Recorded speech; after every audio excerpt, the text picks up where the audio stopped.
Welcome to CUFIS Network. Hey guys, welcome to the CUFIS podcast. This is our very first episode and I'm so excited to welcome Surya Kongara. But first, let me introduce myself. I'm Gaurav. I'm the VP of CUFIS this year and I'm so excited to share this new initiative with you. We're very excited to bring weekly podcasts where we bring new speakers on and they sort of tell you about their lives, where they are right now and where they're headed, along with some useful advice for our students. So a little bit about Surya.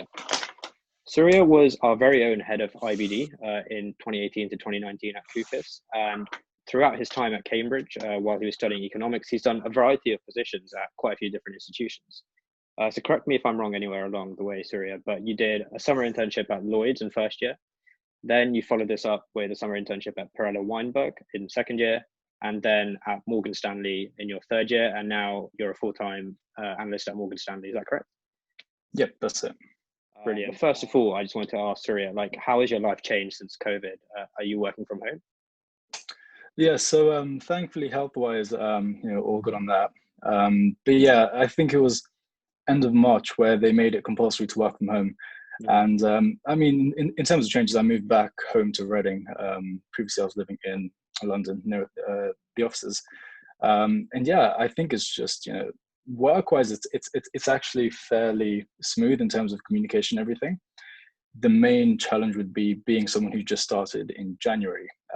You expect to spend the first few months of any job just learning and, really trying to squeeze out any information you can from people. That really changes when you're not face-to-face with people all the time.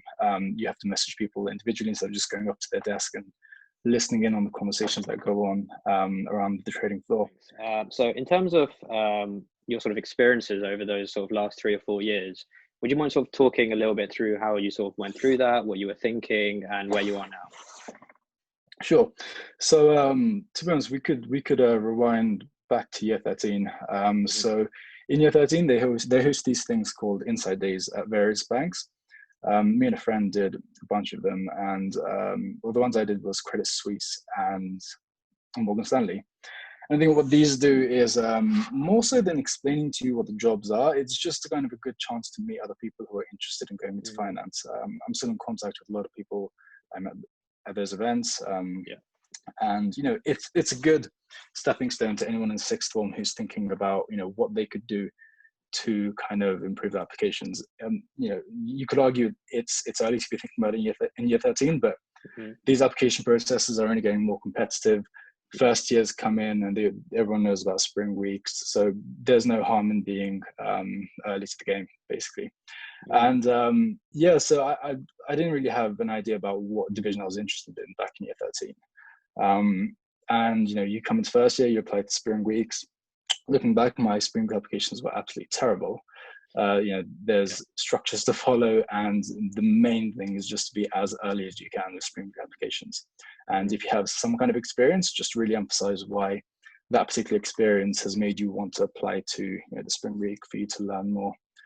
And so no spring weeks in first year, but an opportunity came across where Lloyd's were doing an insight week in risk management. And this was essentially just, you're not interning per se, you're just kind of observing, listening to different people in Lloyd's speak. And that was actually a really cool experience. Their offices are really nice, and also just how much you can learn from just listening to people talk about their experiences, what they did to come to where they are.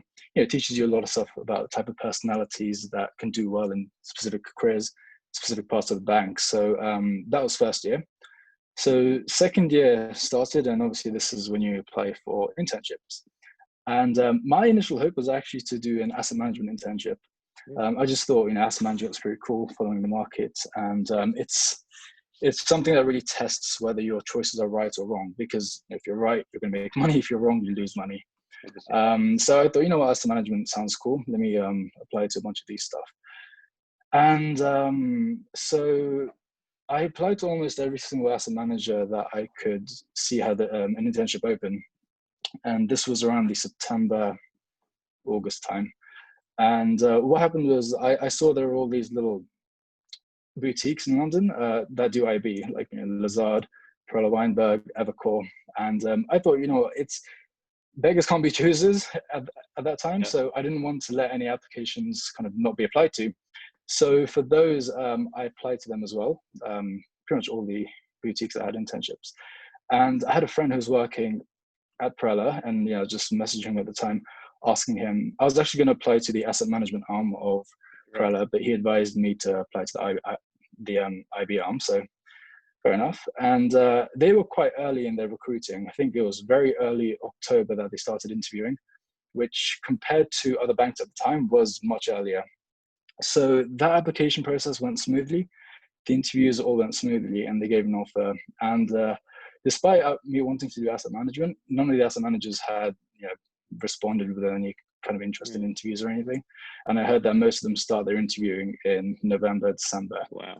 But Prella had given me a week to kind of confirm the offer. Sure. If I wanted to take it. So I thought, I have this offer. Do I really want to spend another 2 months, subtracting away from my university coursework and all that stuff? So I thought, well, it's a good experience. I'll take the Prella one. And yeah, I signed the offer and then just didn't really think about it that much until the internship came. Yeah. And this is something that really helps. When you know people at the company, that can really help your application because they tell you specifics about what the company is like. Yeah. And companies do want to hear your answer to why this bank be very thought out rather than just saying, if you are interviewing at a bulge bracket, they don't want to hear it because it's a big American bulge bracket. They want to hear specifics, like specific parts of the culture that may be online, but majority of the time, the best answers you're going to get are asking people at the institution. And so that's something to always keep in mind. Whenever you have an interview, find people or just people on LinkedIn who have worked there or are working there, and just ask for their honest thoughts about why that company. So IB internship in second year, which we can probably go into more detail later on in this podcast. And I think quite soon into the internship, I realized the nature of IBD wasn't for me. I wasn't enjoying my time as much as I thought I would. I was well aware about what IBD is like, but until you actually face it, you're never going to truly know if a job is for you. So, well aware about the long hours and the nature of the work, but I kind of realized I wanted to try something else. And within the third week was when I realized that I wanted to try something else. I had some friends in trading. I reached out to them and said, what's your thoughts on your internship? How are you finding it? So just taking on their feedback on what they said, I thought it sounded quite interesting. It seemed the aspects of IBD that I didn't like weren't there in trading. And, there were some additional aspects that I thought for a career would be quite cool at a young age. So, I still finished the internship. There were like 7 weeks left. And around the penultimate week was when I realized, I'm not getting this offer. I really didn't pull my weight. And, let's start thinking about other applications to do. So standard process, started applying to internships again. It was a bit annoying in the sense that you're going into third year and still applying to internships. But sure. I think with something like a career, you don't want to go in something that you're not going to enjoy. And I think it's worthwhile just interning until you find a job that you genuinely like within reason. You don't want to be interning, for 10 years. So just striking the balance between how long it takes you to find something you like and, the practicalities of if you apply to internships after graduating several years ago, your chance is just diminishing, and it's better to just take a job and try and laterally move from that. So same process, applying to internships, thought trading was cool. Morgan Stanley interview process went well, accepted the offer, and then started there in the summer for 2.5 months. Very different experience to IBD, like not just in terms of what the job is, but also just the nature of the internship. In IB, you are doing pretty much what an IB analyst would do in the first few months. But in sales and trading, you don't do any sales, you don't do any trading. Most of it is just observing other people, and where you can help, just helping them in that sense. That internship went well, and they offered me a position to either start in 5 months or a year's time. It took 5 months. I didn't think I could keep myself occupied for a year. So 5-month break, started in January 4 months ago, or 4 or 5 months ago. Brilliant. And so now you're a full-time trader at Morgan Stanley. So what sort of desk do you sit on? What sort of products are you looking at the moment? Sure. So the team that hired me was credit. And I think, although I was hired as a trader, you don't start trading the moment you start the firm. So what this specific team do is, so you have the traders and you have an analytics team. What the analytics team do is they kind of analyze the companies on a more modeling kind of basis, and they talk with the traders. And that's how you kind of make the choices. It's kind of like how if you were trading stocks, you'd have equity research departments. This is like an internal research department for credit. So the plan was to spend some months there until both myself and the MDs were confident that I could move into trading. Yeah. But of course, COVID is going to change that probably. Of course, yeah. And so the credit team, and within that, the analytics team. Cool. And so I know you touched on this a little bit, but if you were to summarize the key differences between, let's say, investment banking, trading, and you did risk in first year, what sort of things sort of make them unique? And do you think there are certain types of people suited to specific divisions? I think I'm going to focus on giving the details on IBD and trading, just because I didn't spend that long in risk management. But I think afterwards I can touch on a few points. So IBD versus trading, I think the main point to make is just the time scale of what you're actually trying to do. In IBD, you're working on transactions that might last months. I don't think they last years, but usually 4 or 5 months or even more. And what that means is during the team that deal is live, you are employed to work on that deal. So if there are any emails or if there are any comments to turn in, if there is any work or research to do, you have to do it. And that isn't going to have much mercy on your sleep patterns or your free time, because you have taken a job which is specifically to carry out a deal, which during the time span of the 4 or 5 months, at any point that you're needed, you are meant to be there doing work. Nothing wrong about that, but it's something that you should definitely consider. Are you okay with that? Now, with trading, generally, at a very high level, you're going to have flow trading, or you're going to have more structured trading. With flow trading, trades are generally in the span of minutes. Very rarely is it a few hours, and on the structured side, it could be days, sometimes weeks. But the point is, it's much shorter. So the difference is during trading. So let's take the trades that are about 2 or 3 minutes. You do have to focus those entire 2 or 3 minutes, just like how an IBD you have to focus those entire 4 or 5 months. You see the difference? It's just either way you have to be focused. It's just which time scale are you okay with? And I think I just realized during my experience in IBD, the nature of the deals is if you can have the big picture in mind of what's actually going on. I mean, usually it's pretty awesome. You're taking 2 companies, merging them together, realizing how it can be more efficient. It's pretty awesome. If you can keep that big picture in mind whilst you're having to do some really, menial, boring tasks, I think you'll be okay with it, because you understand that it's part of the process to contribute to something huge. I mean, I kept losing that in the internship. I just kept thinking, do I really have to read this 200-page report? I'm just getting bored. I just found the focusing to be a bit difficult for extended periods of time. But I think focusing for 2 or 3 minutes hopefully should be fine. So I think that's the main difference. Another huge difference is in IBD, you're trying to sell your ability to carry out a deal.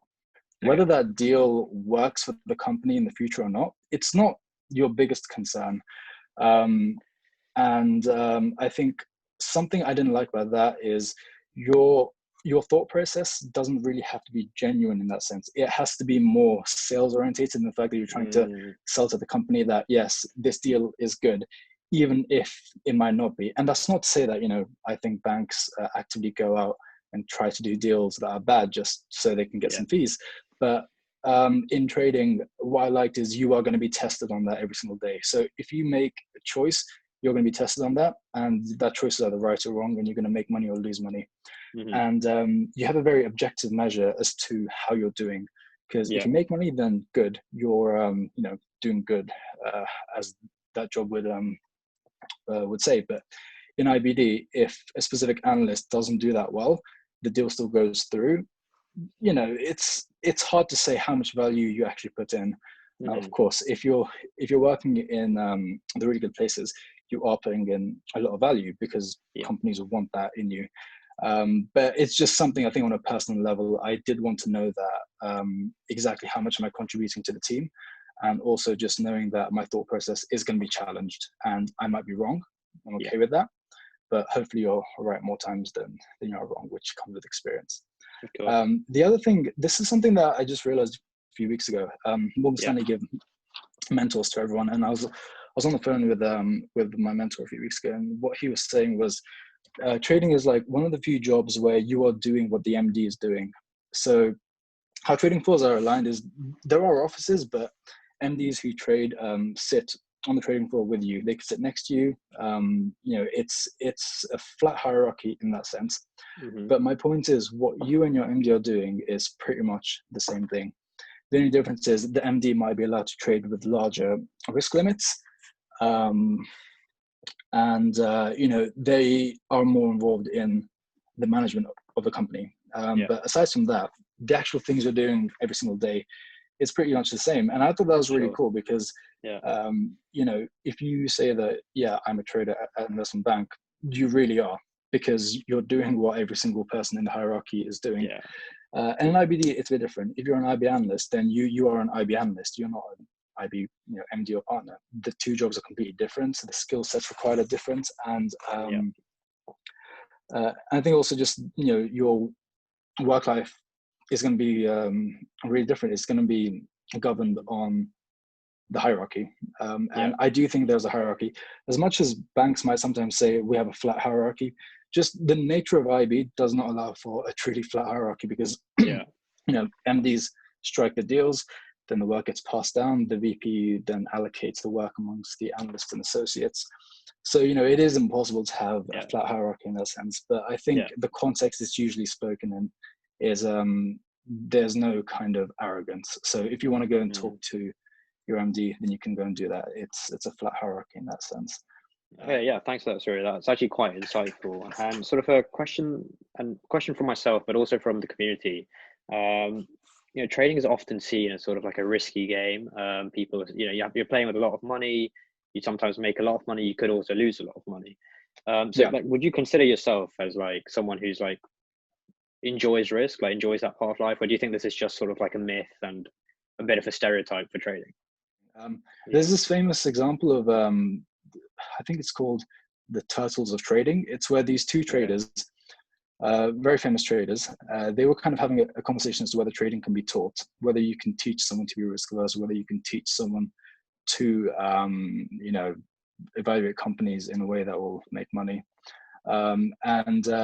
One person said, yes, I think you can teach, and the other person said, no, it's, you know, nature. And they put it to the test. They hired some students, and they taught them their trading programs and saw how successful these people would be in the future. And it turns out that the turtles, as they called them, were actually quite successful. And I think the conclusion of that was that you can teach trading. So going in with both of those views, I thought, you know what, it's, you know, the worst case scenario, I just don't enjoy it, but I was kind of hoping that you can learn how to, you know, risk manage and tolerate risk. All right. Yeah, brilliant. And sort of moving on to sort of like the day-to-day aspects of like your life as a trader, or maybe even from your memory, your life as a summer analyst at Perella. What sort of was your structure for your day? What is it now? And how do you think that's going to change over time? Sure. So I'll start with IB at Perella. So standard day was waking up around 8:20, 8:30. I live close by. Just for any interns, I recommend that they live as close as possible to the office if you're doing IB, just because the hours are so long. It will really, really make a difference. So wake up around 8:20, 8:30, get into the office for 9. First 1 or 2 hours was generally just going through emails, seeing if you know, there was any kind of research thing I could help with, because usually the partner and MDs would come in a bit earlier, and then if they saw anything interesting in the news, they read, they send an email to the entire floor saying, can someone have a look at this specific piece of news and share your thoughts. So I'd get on those if there were any. This is between 9 and 11:30. Then usually an hour lunch break or something. Maybe half an hour if it was quite busy, but the particular summer that I was in, it wasn't crazy busy that I couldn't take an hour off for lunch. Mm-hmm. And after that is when things really start to pick up, because as an intern, you're not going to be the person asked by the VP to do some work. The VP is going to give work to the analysts and the associates, and then the associates are going to talk about which of the work is going to go to the interns. So usually around after lunch is when those emails come in. They'll ask you to do some research, or they'll ask you to do some modeling, and majority of the day is just spent on that. And usually if you've finished the work as a team, that work then goes to the partner or the MD. And if they have any comments, they'll email you back with the comments, and then you have to make all those changes. Mm-hmm. And this just goes on until, I think earliest I had left was around 9. That was a nice day. And latest 3 a.m. is not like uncommon. But it's just a nature of, you do work, you send it up to the people who are actually going to make the pitch, and if they have any comments, then you turn them in. Or there might be some ad hoc research type work to do. The point is, no one day is the same. It could vary between research, it could vary between you helping an associate with a model, it could vary between the partner giving you work. It's there's no standard day, I'd say. Now, with a trading internship, the annoying thing is that you're not going to be doing what an analyst is doing. You're not going to be trading. You're not going to be doing any sales. Your objective is to learn as much as you can and see if that job is for you, and make an impression so that people actually want to hire you. Now, in IBD, it's different because there are skills that are universally important. Stuff like being precise, being able to use Excel quickly, being able to use PowerPoint and well. All of these skills are universally important. In trading, it's very hard for them to understand whether, the question you asked is very hard for them to understand whether you are someone who's going to be able to take risk, whether you are someone who's going to be able to look at companies through an investor's lens or through a trader's lens. It's hard. So a lot of it is down to personality and whether you get on with the team and whether they think, I like this person enough to give them a shot at the job. And that could take various, like, the way that kind of happens, it could happen through multiple ways. Firstly, it could happen through you doing some really good work and them thinking, wow, this person can think very well. I think this is going to be a good shot. The other one could be a personality thing where the entire team just likes your personality a lot, and you might not have had that much work to show for it, but that's fine because they know that you're going to be someone that they're going to be willing to teach because they like you as a person. And I think the other way is just you being really sincere in how you're doing something. So if you were asked to do a task at the start of the internship which you found hard, but they see that you're generally putting it in effort, you're improving, that's another way to do it. So I think the actual hours on the trading internship, I try and get in before 5 a.m. And this thing throughout the day, exact same thing where there's no fixed structure.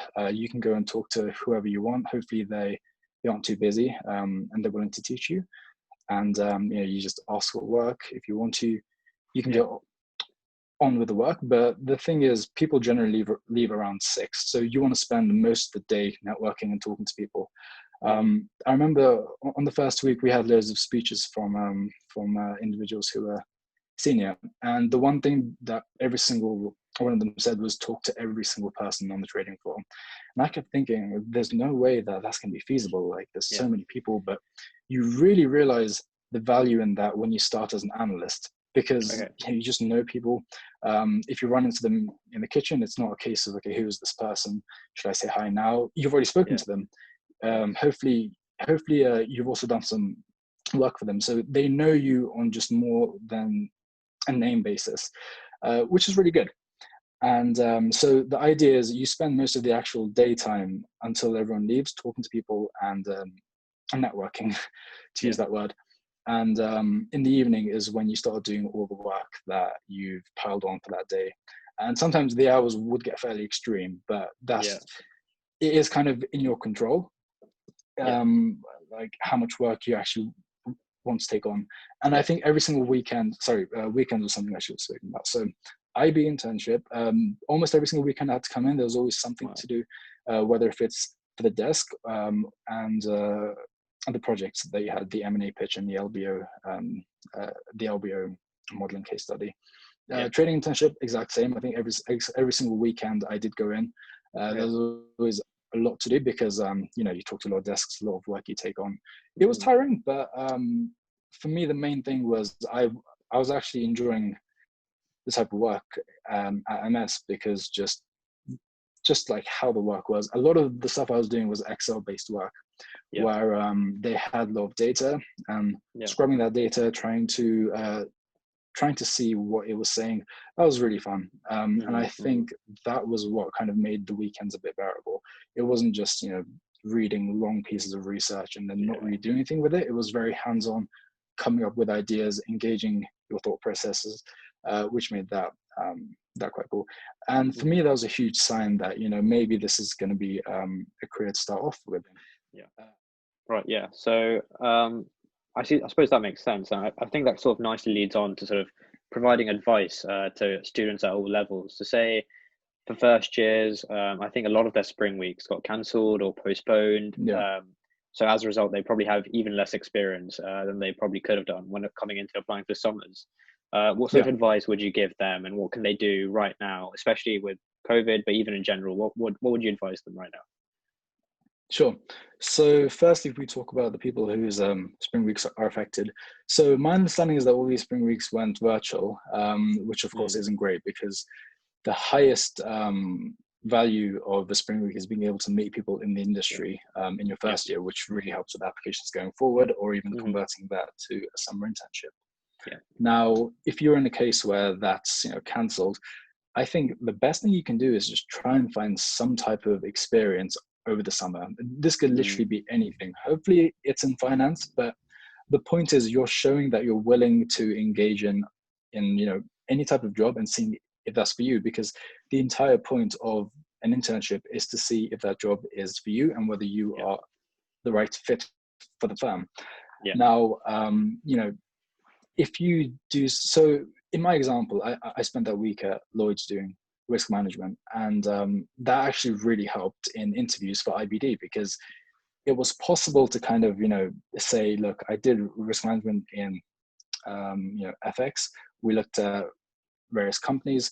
We saw how FX risk management is implemented, and then going from that to kind of saying I wanted to go a bit deeper into the company, looking at equity, debt, looking at the products it has, and using those type of items to make a company stronger and more efficient, which was something you could sell in an IB interview, because it's kind of like showing I've experienced this.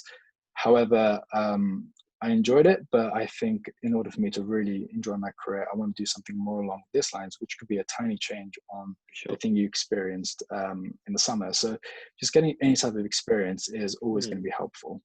And also, if you are quite keen on going into finance, just experiencing other industries out there, there's never a downside in that, because there's so many interesting stuff out there. I think especially people can definitely start university thinking, I definitely want to go into finance, I definitely want to go into investment banking, whatever. But there's loads of careers out there. It's it's always worth just seeing what's on offer. Absolutely. And having the optionality, because if it turns out that you did get an internship from the spring week and you didn't enjoy the internship, you're back to square one. And the second part of your question was just broader advice. I think especially if you're on first year, the best thing you can do is just talk to as many people as you can and just learn about different careers. You can read about a career online, but unless you actually experience it for yourself or hear people talk about their stories, you're never going to get a true insight into that career. Now, the way you can do this is just going to any of these events that the banks host on campus. CUFIS events are great. Just going there and talking to not only the people who come from the banks, but just the students there as well. I think I've learned much more from talking to students when I was in first year than I ever did learning to, learning from the people at the banks at these events, because you have a representative for usually one or two for each part of the bank, and they're surrounded by 15, 20 people. You're never going to really build that much of a rapport with them in those events, but students are a great resource to leverage. And also, and you spoke about like trying to do your best in an internship, getting to know people in other teams, just sort of being present and trying to offer your help. A lot of people now sort of are facing with like virtual internships. A lot of them, they might have the opportunity to go into the office, but I think they'll sort of struggle to build a network as well as they could have in the office. So if you have any advice, obviously I presume you're also communicating virtually with your team. Is there sort of any things that you think can help the whole process? Two things that come to mind straight away is, firstly, LinkedIn. Find an analyst at the company that you're going to intern in, hopefully in that team. And, you'll be surprised how many analysts might be, willing to just reach out and help you. But find someone and then just explain the situation. Say that, these internships are going virtual. I would really appreciate if you could kind of, guide me through the weeks, offer me any advice that you have. Because essentially, if an analyst likes you and an analyst thinks that you're going to be an asset to the team, that is going to go up the hierarchy and reach the roundtables that where they choose if you're going to get an offer or not. So I think that would be the number one thing to do, just kind of finding an analyst who's going to be there for you. Second thing is, this is more for trading than IBD, but if you're doing a trading internship and you're asked to do work, I think the quality of the work you do is going to be much, much more important than it used to be. Whereas, in the internship I had, if you had a good rapport with people who were senior enough, that was enough to get you a job. The quality of your work didn't have to be that immaculate if they liked you as a person and they thought that you had potential. But I think now, just given you're not going to build rapport to any extent that's going to be super meaningful, the quality of your work has to be really high. I think absolutely, that is really good advice. Thank you so much, Surya. In terms of sort of like more about yourself, and we've talked about what you've done so far. In terms of the future, have you sort of thought about what your next sort of venture could be, what you've looked at, or is that something that you haven't really thought about yet? Sure. Good question. Exit opportunities is a conversation that a lot of people have before they even start a job. My personal approach is, right now, I like where I am. I like the job. So I'm not really thinking about exit opportunities. I think if I just take the job I have now, just focus on that, try and be as good as I can in that job, the right exit opportunities, if any, will present themselves, because it is going to be a function of how well you do the job now. Brilliant. I think that might be my end of questions. Do you want to have like a final few sort of sentences that you want to just send to the general public?